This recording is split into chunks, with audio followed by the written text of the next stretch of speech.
మీరు చూస్తున్నది Z4 news. Question for justice. సభాధ్యక్షులు, వ్యవసాయ శాఖ మాత్యులు పెద్దలు తుమ్మల నాగేశ్వరరావు గారి నాయకత్వంలో రైతు భరోసా కార్యక్రమాన్ని ఏర్పాటు చేసి 9 రోజుల్లో 9,000 కోట్ల రూపాయలు 70 లక్షల కుటుంబాల కళ్ళల్లో సంతోషం చూస్తూ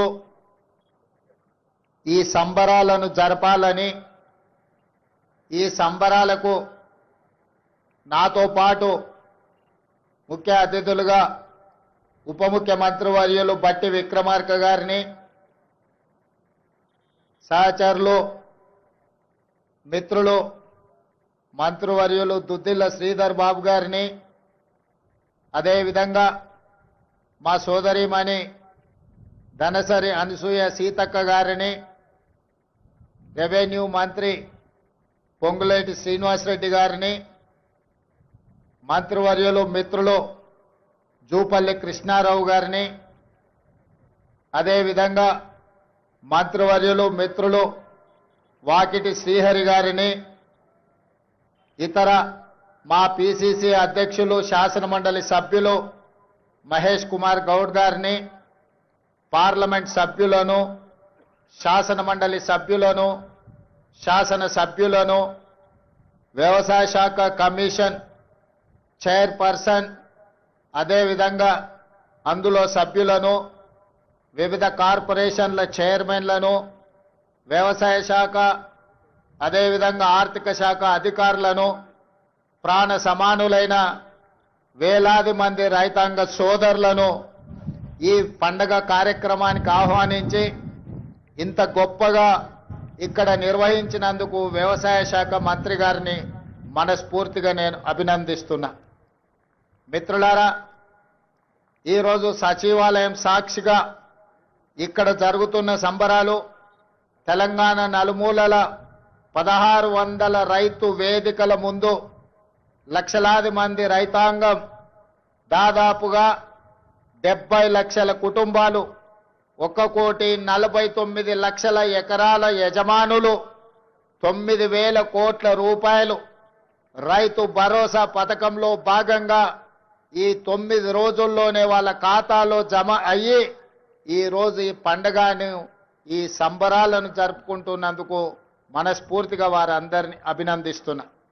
ఒక ప్రజాప్రతినిధిగా ప్రజల ఆశీర్వాదంతో ముఖ్యంగా తెలంగాణ రైతాంగం అండగా నిలబడి ఒక జడ్పీటీసీగా, శాసనమండలి సభ్యుడుగా, శాసనసభ్యుడుగా, పార్లమెంట్ సభ్యుడుగా ఈనాడు తెలంగాణ రాష్ట్రానికి అతి చిన్న వయసులో ముఖ్యమంత్రిగా అవకాశాన్ని ఇచ్చి ఆశీర్వదించిన లక్షలాది మంది తెలంగాణ రైతాంగానికి మనస్ఫూర్తిగా నేను కృతజ్ఞతలు తెలియజేస్తున్న మిత్రులారా, మీకు అందరికీ తెలుసు, ఈ తెలంగాణ గడ్డ మీద నుంచి ఆనాడు భూమి కోసం, భుక్తి కోసం, విముక్తి కోసం జరిగిన సాయుధ రైతాంగ పోరాటాలు మీకు తెలుసు.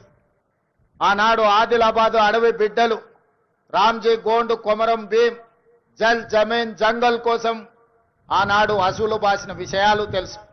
ఈ తెలంగాణ మొత్తం, ఈ తెలంగాణ చరిత్ర పుటల్ని ఒక్కసారి పరిశీలిస్తే భూమి చుట్టూనే మన పోరాటాలు, భూమి చుట్టూతోనే మన త్యాగాలు, భూమి చుట్టూతోనే మన జీవితాలు, భూమితో బుడిపడ్డ జీవితం మన తెలంగాణ రైతాంగ జీవితం. ఇవాళ మన సొంత కుటుంబ సభ్యులను ఎంత ప్రేమగా చూసుకుంటామో, ఉన్న ఊరిని, సొంత భూమిని అంతే ఆప్యాయంతో, ప్రేమతో చూసుకొని ఈరోజు వ్యవసాయం దండుగానే పరిస్థితుల నుంచి వ్యవసాయాన్ని పండుగ చెయ్యాలి అని చెప్పి శ్రీమతి సోనియా గాంధీ గారి నేతృత్వంలో ఏర్పడ్డ ఆనాటి వైఎస్ఆర్ ప్రభుత్వం 2004 నాడు డాక్టర్ వైఎస్ రాజశేఖర రెడ్డి నాయకత్వంలో ఏర్పడ్డ ప్రభుత్వం ఎల్బీ స్టేడియం సాక్షిగా రైతులకు ఉచిత కరెంటును ఇవ్వడమే కాదు, 100 కోట్ల రూపాయల రైతులకు కరెంటు బిల్లులను మాఫీ చేసి ఆనాడు రైతాంగాన్ని ఆదుకున్న మొదటి సంతకం ఎల్బీ స్టేడియం సాక్షిగా డాక్టర్ వైఎస్ రాజశేఖర రెడ్డి గారు పెట్టిండ్రు. ఆనాటి సోనియా గాంధీ గారి ఆదేశాలను తీసుకున్న రాహుల్ గాంధీ గారి అండగా ఏర్పాటు చేసిన ఈ ప్రజా ప్రభుత్వం మొట్టమొదటి ప్రాధాన్యత రైతాంగం.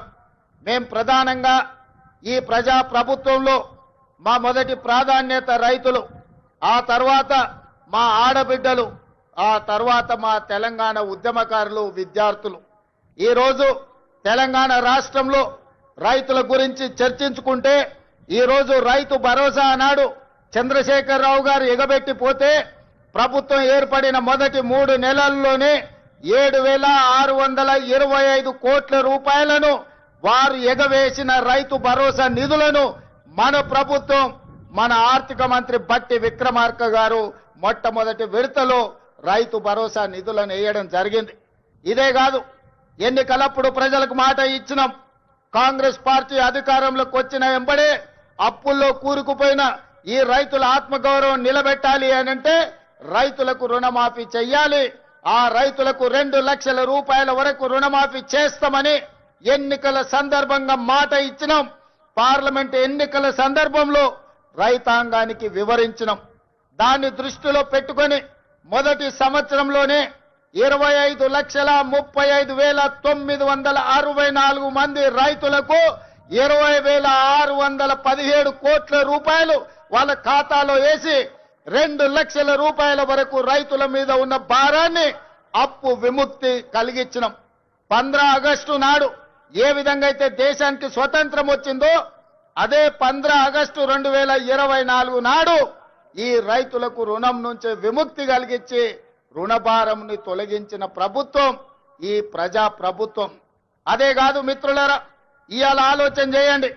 ఆనాడు తెలంగాణ రాష్ట్రంలో ఆనాటి ముఖ్యమంత్రి ఒక మాట అన్నాడు, శాసనసభ సాక్షిగా మాట్లాడిండు. మీరు ఒరేసుకుంటే ఉరి వేసుకున్నట్టే ఈ ప్రభుత్వం వ్యాపారం చేయదు, రైతులు పండించిన వడ్లను మేము కొనము, ఇది మా బాధ్యత కాదు అని ఆనాటి ముఖ్యమంత్రి చెప్పిండు.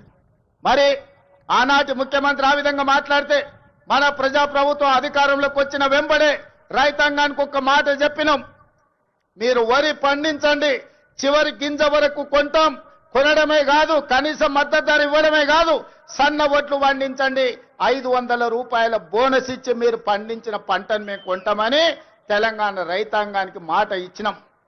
మా మాట నమ్మి, మా మీద విశ్వాసం ఉంచి, మా మీద పూర్తి నమ్మకంతో పోయిన సంవత్సరం ఈ దేశంలోనే వరి పండించడంలో మొట్టమొదటి స్థానాన్ని తెలంగాణ రాష్ట్రం సాధించింది. 2,80,00,000 మెట్రిక్ టన్నుల వడ్లను ఉత్పత్తి చేసి దేశంలోనే మొదటి స్థానంలో నిలబడ్డ తెలంగాణ రాష్ట్రం సన్న వడ్లకు 500 రూపాయల బోనస్ ఇవ్వడమే కాదు, మీరు పండించిన పంట వడ్లకు 48 గంటల్లోనే మీ ఖాతాలో నగదు బదిలీ చేసినాం. ఆనాడు తాలు పేరు మీద, ఆనాడు తడి పేరు మీద, తుట్టి పేరు మీద క్వింటాల్కు 10 కిలోలు దళారులు దోసుకుంటుంటే మనం ప్రభుత్వంలోకి వచ్చిన తర్వాత ఈ దళారులను, ఈ మిల్లర్లను ఎవరైతే మోసం చేస్తుండ్రో మీ తోలు తీస్తాం, 1 కిలో కూడా తక్కువ తూకం చేసినా మీ తోలు ఒలుస్తామని చెప్పి తాలు పేరు మీద, తడి పేరు మీద జరుగుతున్న దోపిడీని నిలువరించి రైతులను ఆదుకున్న చరిత్ర ఈ రోజు మన ప్రభుత్వాన్ని అని చెప్పి నేను ఈ సందర్భంగా చెప్పదలుచుకున్న మిత్రులారా, ఇవాళ దేశంలో తలెత్తుకొని గర్వంగా నిలబడి ఈ దేశంలోనే అత్యధికంగా వరి ధాన్యాన్ని ఉత్పత్తి చేసే రాష్ట్రం మాది. మా దగ్గర గిట్టుబాటు ధరనే కాదు 500 రూపాయల బోనస్ ఇస్తున్నామని చెప్పి గర్వంగా చెప్పుకునే రాష్ట్రం ఏదైనా తెలంగాణ దేశంలో ఉంది అంటే అది తెలంగాణ రాష్ట్రం అన్న సంగతి నేను గుర్తు చేయదలుచుకున్న మిత్రులారా. ఇవాళ మీరు ఆలోచన చేయండి. చాలా మంది అన్నారు, వాళ్ళకి తెలుసు వాళ్ళు ఏ విధంగా రాష్ట్రాన్ని దివాలా తీపిచ్చిండ్రు. ఒక క్యాన్సర్ పేషెంట్ చూడడానికి బాగా కనిపించినా కిడ్నీలు దెబ్బతిని, గుండె దెబ్బతిని, రక్తము సరైన బీపీ షుగర్లన్నీ క్యాన్సర్ ఉండి చనిపోయే ముందు ఏ విధంగా ఉంటాడో రాష్ట్ర ఆర్థిక వ్యవస్థను చంద్రశేఖరరావు గారు క్యాన్సర్ బారిన పడేసినట్టు పడేసి 8,29,000 కోట్ల రూపాయలతో మాకు అప్పచెప్పిండు మిత్రులారా. ఆనాడు ధనిక రాష్ట్రం 16,000 కోట్ల రూపాయల మిగులు బడ్జెట్తో అప్పచెప్తే 10 ఏళ్లలో 8 లక్షల కోట్ల రూపాయలు అప్పు చేశాడు. ఇవాళ వాళ్ళు గొప్పలు చెప్తున్నారు. ఆయన శని మామ, శకుని మామ, అల్లుడేమో శనీశ్వర అల్లుడు ఇవాళ మాట్లాడుతున్నాడు. శకుని మామకు తగ్గట్టు శనీశ్వరపు అల్లుడు జమైండు. ఇవాళ మీరేం చేసిండ్రయ్యా రైతులకు అంటున్నాడు. ఆనాడు రైతు భరోసా ఇవ్వాలంటే కోకపేటలో భూములు అమ్మిండు. రైతు రుణమాఫీ చేయాలంటే ఔటర్ రింగ్ రోడ్డును తెగనమ్మిండు. రైతుల పేర్ల మీద అప్పులు చేసిండు. రైతుల పేరు మీద దోపిడీ చేసిండు. రైతులకు నీళ్లు ఇస్తున్నాని కాళేశ్వరం పేరు మీద 1,00,000 కోట్ల రూపాయలు కొల్లగొట్టిండు. ఇవాళ రైతుల ముసుగులో రైతు సెంటిమెంట్ను అడ్డం పెట్టుకొని ఆనాడు భూములు అమ్ముకోవడమే కాదు, ఔటర్ రింగ్ రోడ్డును తాకట్టు పెట్టడమే కాదు, 1,00,000 కోట్ల రూపాయలు కాళేశ్వరంలో కట్టడం కూలడం జరిగింది. ఇవాళ రైతు సెంటిమెంటును వాళ్ళ ఆదాయ వనరుగా మార్చుకున్నారు. ఇవాళ 1,000 కోట్ల రూపాయలు సంపాదించుకున్నారు. నేను ఈ వేదిక మీద నుంచి అడగదలుచుకున్నా, తెలంగాణ రాష్ట్రం రాకంటే ముందు మీ ఆర్థిక పరిస్థితి ఏంది? ఇవాళ మోయినాబాద్లో హరీష్ రావుకు ఫామ్ హౌస్ ఎట్లొచ్చింది? జన్వాడలో కేటీఆర్ కు ఫామ్ హౌస్ ఎట్లొచ్చింది? గజ్వేల్ ఎర్రవల్లిలో కేసీఆర్ కు 100 ఎకరాల ఫామ్ హౌజులు ఎట్లొచ్చినాయి? ఇవాళ టీవీలు ఎట్లొచ్చినాయి? పేపర్లు ఎట్లొచ్చినాయి? 1,000 కోట్ల రూపాయల పెట్టుబడులు మీకెట్లొచ్చినాయి? మరి మీరేమో 1,000 కోట్ల రూపాయల అధిపతులుగా మారిండ్రు, మీరు ఐశ్వర్యవంతులైనరు. రాష్ట్రం ఎందుకు దివాలా తీసింది? రాష్ట్రానికి 8 లక్షల కోట్ల రూపాయలు అప్పెట్లొచ్చిందని నేను అడుగుతున్నా. 10 ఏళ్లల్లా ఆగర్భ శ్రీమంతులు మీరైనరు. అమీర్ల లాక నిజాం నవాబుల కంటే ధనవంతులుగా మీరు మారినరు. దేశంలోనే ధనిక రాష్ట్రమైన తెలంగాణ ఇవాళ దివాలా తీసింది. చివరికి 1,00,000 రూపాయల రుణమాఫీ చేస్తాన్న మీరు 4 విడతలు అన్నారు. అసలు మీరన్నారు మిత్తి మీరే కడతా అన్నారు. అసలు లేదు మిత్తి లేదు. ఇవాళ రైతులను దివాలా తీపించిన పరిస్థితి మీది. అక్కడి నుంచి ఒక్కొక్కటిగా సరిదిద్దుకుంటూ ఇవాళ నేను చెప్పదలుచుకున్నా. ఇవాళ విద్యార్థులారా మీరు గుర్తు చేసుకోండి, మీ పాఠశాలలు మూసేసే పరిస్థితి. వేలాది పాఠశాలలు మూపించండు. ప్రభుత్వ నోటిఫికేషన్లు ఇవ్వలే. ఉద్యోగాల నోటిఫికేషన్ల కోసం ఇందిరా పార్క్ దగ్గర, లేకపోతే అశోక్ నగర్ చౌరస్తా దగ్గర, దిల్సుఖ్నగర్ చౌరస్తా దగ్గర, అమీర్పేట్ చౌరస్తా దగ్గర వేలాది మంది విద్యార్థుల నిరసన కార్యక్రమాలు ఆనాడు ఉద్యోగాల కోసం చేశారు. కానీ మన ప్రభుత్వం వచ్చిన తర్వాత మేము మీద నోటిఫికేషన్లు ఇస్తే ఇన్ని నోటిఫికేషన్లు ఎంబడెంబడే వద్దు, మేము చదువుకోలేకపోతున్నాం, నోటిఫికేషన్లను వాయిదా వేయండి. ఈ దేశంలో ఏదైనా ఒక రాష్ట్రంలో ధర్నా జరిగిందంటే అది తెలంగాణ రాష్ట్రంలోనే. 10 ఏళ్లు వాళ్ళు చేయలేని పని మొదటి సంవత్సరంలోనే 60,000 ప్రభుత్వ ఉద్యోగ నియామకాలు చేపట్టి, ఒకవేళ లెక్క తప్పంటారని ఎల్బీ స్టేడియంలో ఎక్కడైతే మేము బాధ్యత చేపట్టినామో ప్రతి నిరుద్యోగ యువకుని వాళ్ళ తల్లిదండ్రులతో అక్కడికి పిలిపించి వాళ్ళకు నియామక పత్రాలు అందించి తలలు లెక్కబెట్టి 60,000 మంది నిరుద్యోగ యువకులకు ఈ దేశంలో ఒక్క సంవత్సరంలో ఉద్యోగాలు ఇచ్చిన ప్రభుత్వం ప్రజా ప్రభుత్వం, మన ప్రభుత్వం. నేను ధైర్యంగా చెబుతున్నా, లెక్క పెట్టుకుంటా అంటే తారీఖు చెప్పు, 60,000 మందిని లైన్ గా ఇదే సచివాలయం ముందల నిలబెట్టి ప్రతి తల లెక్క కట్టి 60,000 ఉద్యోగాలు ఇచ్చినట్టు నేను నిరూపిస్తా. చంద్రశేఖర్ రావు, 10 ఏళ్లలో నువ్వు ఎన్ని ఇచ్చినావో ప్రజలకు ఒకసారి సమాధానం చెప్పు అని నేను అడుగుతున్నా. అదేవిధంగా ఇవాళ రైతులకు సంబంధించి రైతు రుణమాఫీ కావచ్చు, రైతు భరోసా కావచ్చు, రైతు గిట్టుబాటు ధర కావచ్చు, రైతులకు 500 రూపాయల బోనస్ కావచ్చు, రైతులకు ఉచిత కరెంటు కావచ్చు, రైతులకు స్ప్రింక్లర్స్ కావచ్చు, రైతులకు డ్రిప్ కావచ్చు, గిరిజన రైతాంగానికి సోలార్ గిరి వికాసంలో సోలార్ పంపు సెట్లు కావచ్చు. దేని మీద నువ్వు చర్చ చేస్తావు? వీటన్నిటిని కలిపి ఈ రోజు సివిల్ సప్లైస్ కార్పొరేషన్ నుంచి రైతులు పండించిన పంటను కొనుగోలు విషయంలో కావచ్చు 18 నెలల్లో 1,04,000 కోట్ల రూపాయలు కేవలం రైతుల మీదనే ఖర్చు పెట్టిన రైతు ప్రభుత్వం, రైతు రాజ్యం, రైతును రాజును చేసిన రాజ్యం మాది, వ్యవసాయాన్ని పండుగ చేసిన ప్రజా పాలన మాది. చర్చ చేయడానికి నువ్వు సిద్ధంగా ఉన్నవా చంద్రశేఖర్ రావు గారు అని నేను అడుగుతూ నీ వేదిక మీద నుంచి. మీరు కాళేశ్వరం ముసుగులో 1,00,000 కోట్ల రూపాయలు మీరు కొల్లగొడితే 18 నెలల్లో 1,04,000 కోట్ల రూపాయలు రైతాంగానికి అందించి రైతులను ఆదుకున్న చరిత్ర మాది. వ్యవసాయం అంటే 10 మందికి సాయం, రైతును రాజును చేయాలి, వ్యవసాయాన్ని పండుగ చేయాలన్న ఒక ఉక్కు సంకల్పంతో ఎన్ని కష్టాలు వచ్చినా, ఎంతమంది తిట్టినా తిట్లన్నిటినీ ఓర్చుకొని ఇవాళ ఈ ప్రజా ప్రభుత్వాన్ని ముందుకు తీసుకెళ్తున్న మిత్రులారా, ఇవాళ మహిళల విషయంలో మీరు చూడండి, ఆర్టీసీలో ఉచిత ప్రయాణం కావచ్చు, ఆడబిడ్డలకు పెట్రోల్ బంకుల నిర్వహణ కావచ్చు, ఆడబిడ్డలకు సోలార్ బిజినెస్ కావచ్చు, అదానీ అంబానీలతో పోటీ పడే విధంగా ఇవాళ 1000 మెగావాట్ల సోలారు విద్యుత్ ఉత్పత్తి సామర్థ్యాన్ని విద్యుత్ శాఖతో ఒప్పందం చేపించి 1 కోటి మంది మహిళల్ని కోటీశ్వరులను చెయ్యాలని ఉక్కు సంకల్పంతో ఇవాళ మేము ముందుకు వెళ్తున్నాం. ఇవాళ ఆడబిడ్డలకు ఒక్క సంవత్సరంలో 21,000 కోట్ల రూపాయలు జీరో వడ్డీతో ఇవాళ ఆడబిడ్డలను ఆదుకున్నాం.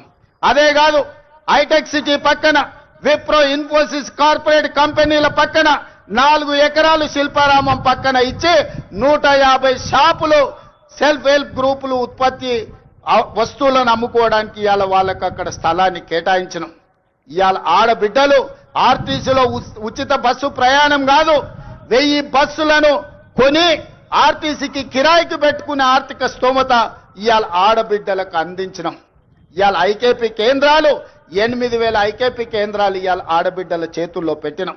గ్రామాలలో ఉన్న పాఠశాలల్ని అమ్మ ఆదర్శ పాఠశాల మీద ఆడబిడ్డల చేతిలో పెట్టి పిల్లల భవిష్యత్తు ఆడబిడ్డల చేతిలో భద్రమని ఇవాళ అమ్మ ఆదర్శ పాఠశాలలు తీసుకొచ్చినాం.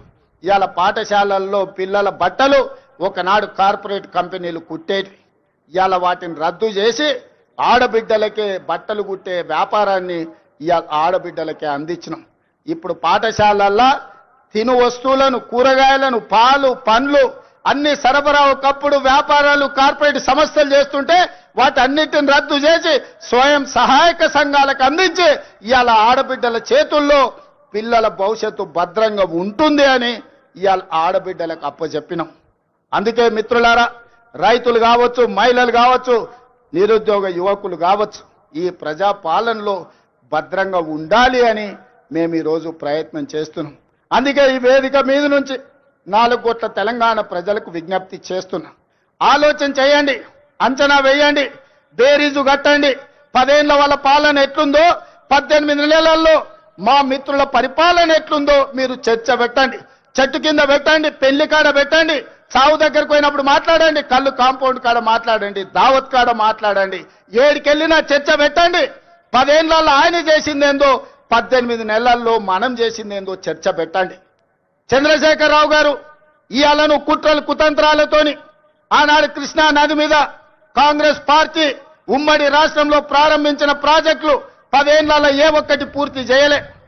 పాలమూరు రంగారెడ్డి ఎత్తిపోతల ఎడారిగా మారింది, కల్వకుర్తి ఆగిపోయింది, భీమా, నెట్టంపాడు, కోయిల్ సాగర్, ఎస్ఎల్బిసి, సీతారామ, అదే విధంగా దేవాదుల, సమ్మక్క సారలమ్మ, ప్రాణహిత చేవెళ్ళ, ఏ ప్రాజెక్టులు చూసినా ఎక్కడి అక్కడనే పడ్డాయి.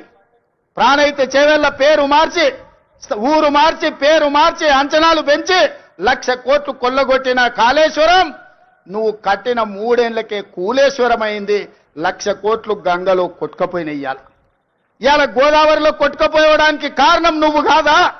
నీ అవినీతి కాదా? నీ కుటుంబం 1,000 కోట్ల రూపాయల దోపిడీకి పాల్పడి నాణ్యత లోపం వల్ల, ప్రణాళిక లోపం వల్ల మేడిగడ్డ, అన్నారం, సుందిళ్ళ కూలిపోయిన మాట వాస్తవం కాదా? ఈ ప్రాజెక్టులు కూలిపోయినందుకు నిన్ను ఆ చిన్న కాళేశ్వరంలోనే ఉరి తీసినా తప్పు లేదని అక్కడి రైతాంగం అంటున్న మాట నిజం కాదా? వ్యవసాయం మీద 2 లక్షల కోట్లు ఖర్చయినాయి మిత్రులారా. కేవలం కాంట్రాక్టర్లకు 2 లక్షల కోట్ల రూపాయల బిల్లులు చెల్లించాడు. మరి 1000 కోట్లతో పూర్తి కావాల్సిన కల్వకుర్తి ఎందుకు ఆగిపోయింది? 300 కోట్లతో పూర్తి కావాల్సిన భీమా ఎందుకు ఆగిపోయింది? 200 కోట్ల రూపాయలతో పూర్తి చేయాల్సిన నెట్టంపాడు ఎందుకు పూర్తి కాలే? ఇవాళ 6-7 వేల కోట్ల రూపాయలతో పూర్తి చేయాల్సిన సీతారామ ప్రాజెక్టు ఎందుకు ఆగిపోయింది? ఇవాళ ప్రతి ప్రాజెక్టు దేవాదుల 12,000 కోట్ల రూపాయలు ఖర్చయినాయి. ఇంకొక 3-4 వేల కోట్ల రూపాయలు ఖర్చు పెడితే ఇవాళ దాదాపుగా 4 లక్షల ఎకరాలకు నీళ్లు వస్తాయి. ఎందుకు పూర్తి చేయలేదని నేను అడుగుతున్నా. ఉమ్మడి రాష్ట్రంలో సమైక్య పాలనలో సీమాంధ్ర పాలకులు ఆనాడు తెలంగాణ సాగునీటి ప్రాజెక్టుల మీద నిర్లక్ష్యం వహించారు, తెలంగాణను ఎడారిగా మార్చిందని చెప్పిన నువ్వు 10 ఏళ్లలో ఏ ఒక్క ప్రాజెక్ట్ అయినా పూర్తి చేసినవా? ప్రాణహిత చేవెళ్ళ గాని, పాలమూరు రంగారెడ్డి ఎత్తిపోతలు గాని, కల్వకుర్తి గాని, భీమా గాని, నెట్టంపాడు గాని, కోయిల్ సాగర్ గాని, ఎస్ఎల్బిసి గాని, సీతారామ గాని, రాజీవ్ సాగర్ గాని, ఇందిరా సాగర్ గాని, ఏ ఒక్క ప్రాజెక్టు 2 లక్షల కోట్ల రూపాయలు ఖర్చైనా అన్ని ఈ రోజు ఆగిపోయి ఉన్నాయి అనంటే ఈ దుర్మార్గానికి నువ్వు నీ కుటుంబం అవినీతి కాదా అని ఈ రోజు నేను అడుగుతున్న మిత్రులారా. ఇన్ని దుర్మార్గాలు చేసి, ఇంత దోపిడీకి పాల్పడి, 1,00,000 కోట్లు కొల్లగొట్టి, 1,000 ఎకరాల భూములను ఆక్రమించి ఇవాళ గోదావరి బంకంచెర్ల రేవంత్ రెడ్డి వచ్చి మొదలుపెట్టి చంద్రబాబు నాయుడుకు నీళ్లు ఇస్తున్నాడని దుర్మార్గమైన మాటలు మాట్లాడుతున్నాడు. చంద్రబాబు నాయుడుతోనే ఉండాలంటే, చంద్రబాబు నాయుడుతోనే అంటగాగాలంటే అక్కడనే ఉండేటోని కదా.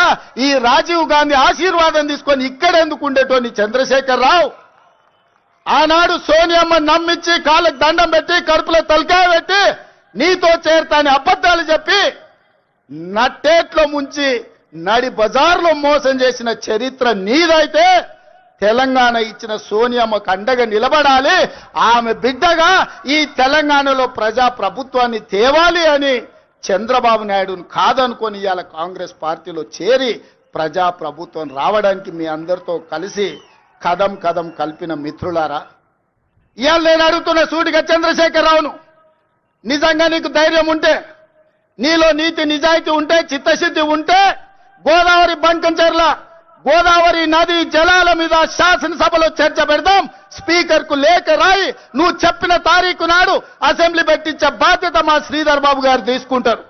నువ్వు నేను చర్చ చేద్దాం. గోదావరి జలాలలో తెలంగాణకు అన్యాయం చేసింది ఎవరు? ప్రాణహిత చేవళ్లను తరలించే 1,00,000 కోట్లు దోసుకున్నది ఎవడు? ఇవాళ గోదావరి బంకంచెర్లలో 3,000 టీఎంసీ సముద్రంలో పోతున్నాయి. రాయలసీమకు తరలించమని చెప్పింది నువ్వు కాదా? 2016లో మొత్తం వివరాలతో నేను వస్తా. నువ్వు సిద్ధంగా ఉన్నవా? నువ్వు చెప్పినాకనే కదా ఉమాభారతి గారి ఆదేశాల మేరకు చంద్రబాబు నాయుడు గారు 2016లో ఆనాడు జీవో ఇచ్చిండు. గోదావరి నుంచి బంకంచెర్లకు నీళ్లు తరలించడానికి, హంద్రీ నీవాకు 400 టీఎంసీలు తరలించడానికి 2016లోనే జీవో ఇచ్చిన మాట వాస్తవం కాదా? 2018లో వ్యాప్కోస్ను నియమించింది నిజం కాదా? వ్యాప్కోస్ సంస్థ 400 టీఎంసీలు గోదావరి జలాలను హంద్రీ నీవాకు బంకచెర్ల ద్వారా తరలించడానికి ప్రాజెక్టు రిపోర్ట్ ఇచ్చిన మాట వాస్తవం కాదా?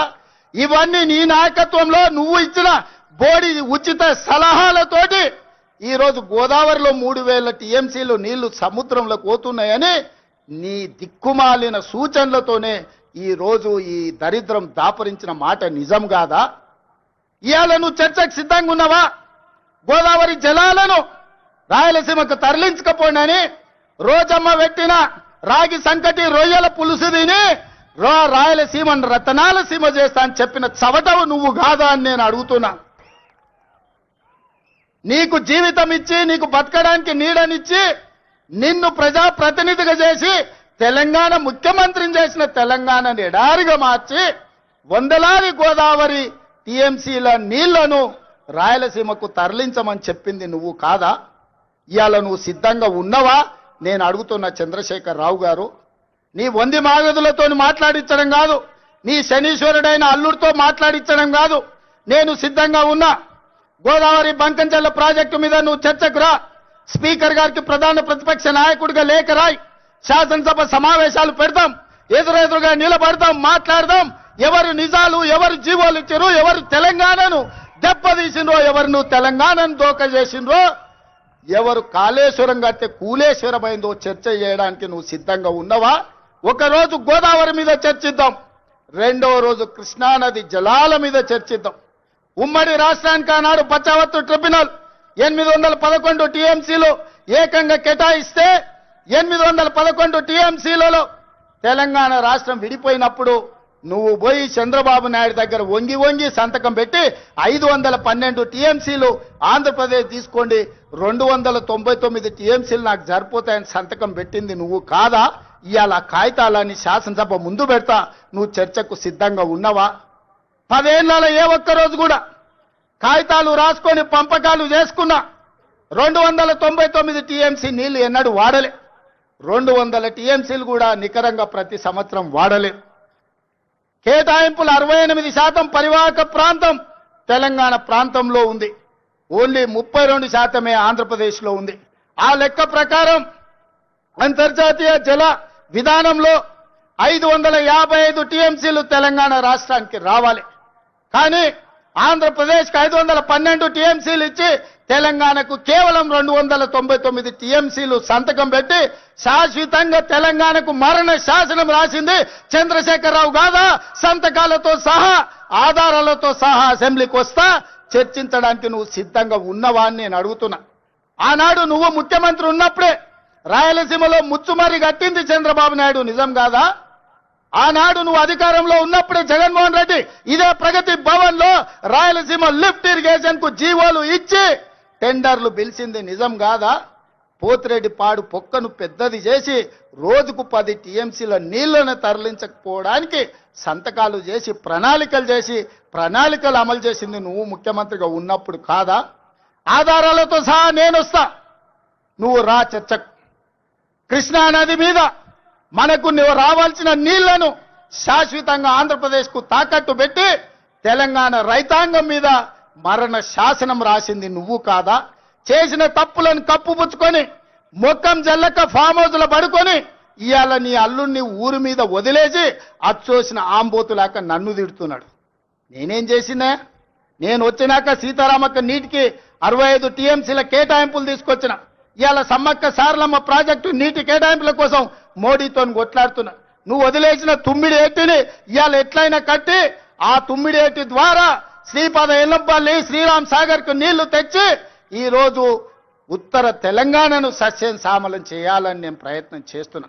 నువ్వు ఆపేసిన పాలమూరు కావచ్చు, నువ్వు ఆపేసిన కల్వకుర్తి కావచ్చు, నువ్వు వదిలేసిన నెట్టంపాడు కావచ్చు, నువ్వు నిర్లక్ష్యం వహించిన బీమా ప్రాజెక్టులను పూర్తి చెయ్యాలని ఈ రోజు నేను నిరంతరం ప్రయత్నం చేస్తున్నా.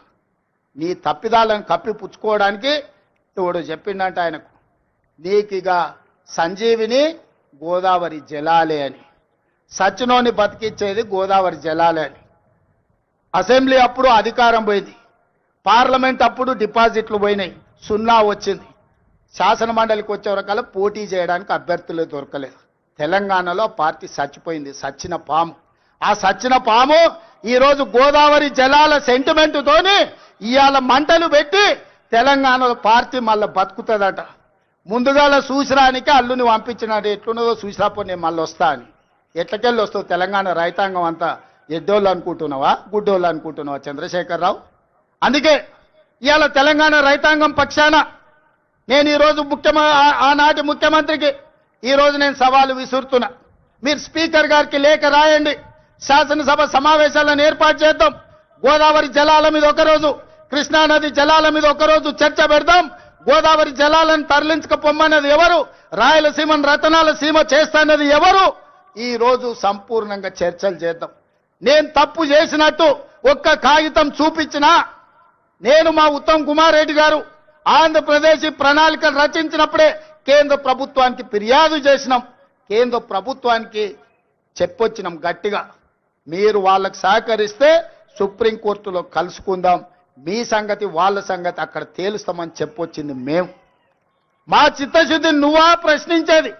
10 ఏళ్ళు రాష్ట్రాన్ని దోసుకొని తెలంగాణను ఎడారిగా మార్చి ప్రాజెక్టులన్నిటిని పడావు పెట్టి ఈ రోజు నువ్వు ఫామ్ హౌస్లో పడుకున్న నువ్వు ఈ ప్రజా ప్రభుత్వాన్ని నిందిస్తావా? అందుకే మిత్రులారా, మళ్ళొక్కసారి చెప్తున్నా మీడియా మిత్రుల ద్వారా చంద్రశేఖరరావు గారికి నేను సూటిగా సవాలు విసురుతున్నా. గోదావరి బంకంచెర్ల మీద పూర్తి స్థాయిలో చర్చ చేద్దాం. మీరు స్పీకర్ గారికి లేఖ రాయండి. మీరు ఏ తారీఖు నాడు పెడితే ఆ తారీఖు నాడు మా ప్రజా ప్రభుత్వం చర్చలకు సిద్ధంగా ఉంది. ఆధారాలన్నీ నేను తీసుకొని వస్తా. తెలంగాణ ద్రోహులెవరో, గోదావరి జలాల దొంగలెవరో శాసనసభలోనే తేలుస్తాం. నీకు నీ అల్లునికి చిత్తశుద్ధి ఉంటే చర్చకు తీసుకొని రా, అప్పుడు మాట్లాడదాం తప్ప అబద్ధాల ప్రచారంతోని ప్రజల్ని మభ్యపెడతామంటే ఈడెవడు ఊరుకునేవాడు లేడు. అప్పుడంటే పెద్ద మనిషి జానారెడ్డి గారు నీతో ఎందుకులే అనుకున్నాడు. ఇప్పుడు అట్లాంటి పరిస్థితి ఏం లేదు. రా, వస్తే చెప్తా శాసనసభలో నీ సంగతి. అందుకే మిత్రులారా, ఇవాళ నేను ఒక్కటే మాట చెప్పదలుచుకున్నా. వ్యవసాయం దండగ కాదు, వ్యవసాయం పండుగ. రైతు రాజును చేయడమే మా లక్ష్యం. ఈ రైతుల కోసం ఎంత దాకైనా ఎవరితోనైనా కొట్లాడతాం, ఈ తెలంగాణ రైతాంగానికి వ్యవసాయాన్ని లాభసాటిగా చేసే వరకు మా ప్రభుత్వం అండగా నిలబడుతుంది. ఈ రైతాంగ ఆశీర్వాదం ఉన్నోడే రాజు అవుతాడు. ఈ రైతులు తిరస్కరించినోడు ఎవడైనా రావణుడు అవుతాడు. అందుకే రావణాసురుడు అయిపోయి ఫామ్ హౌస్ లో నిద్రపోతున్నాడు. ఇవాళ రైతును రాజు చేసే ప్రభుత్వం ఈ వేదిక మీద ఉన్నది. ఇంత మంచి కార్యక్రమాన్ని ఏర్పాటు చేసి తెలంగాణ రైతాంగంతో మాట్లాడడానికి అవకాశం కల్పించిన వ్యవసాయ శాఖ, ఆర్థిక శాఖకు మనస్ఫూర్తిగా కృతజ్ఞతలు తెలియజేస్తూ, నెక్స్ట్ ఈ అసైన్మెంట్ కంప్లీట్ అయింది. భట్టి గారు ఏదో విరామం తీసుకుందాం అనుకుంటున్నట్టున్నాడు. భట్టి గారికి విరామం లేదు. రాజీవ్ యువ వికాసం వారు ప్రకటించారు. రాబోయే రోజుల్లో రాజీవ్ యువ వికాసమే మన ఛాలెంజ్. నెక్స్ట్ రాజీవ్ యువ వికాసాన్ని ముందుకు నడిపించి యువకులను ఆదుకునే ప్రణాళికలు సిద్ధం చేసుకొని మీ ముందుకు వస్తాం. మీ ఆశీర్వాదం పొందుతాం. ఇంతకు ముందే నేను గాంధీ భవన్లో ఒక మాట చెప్పిన. 94 నుంచి 2004 2 సార్లు టీడీపీ అధికారంలో ఉంది. 2004 నుంచి 2014 వరకు కాంగ్రెస్ పార్టీ 2 సార్లు అధికారంలో ఉంది. 2004 నుంచి 2023 వరకు 2 సార్లు టీఆర్ఎస్ అధికారంలో ఉంది. 2023 నుంచి 2033 వరకు 2 సార్లు మనమే అధికారంలో ఉంటాం. ఈ 10 ఏళ్లు వ్యవసాయాన్ని పండుగ చేస్తాం. మీరు అండగా ఉండాలి, ఆశీర్వదించాలి.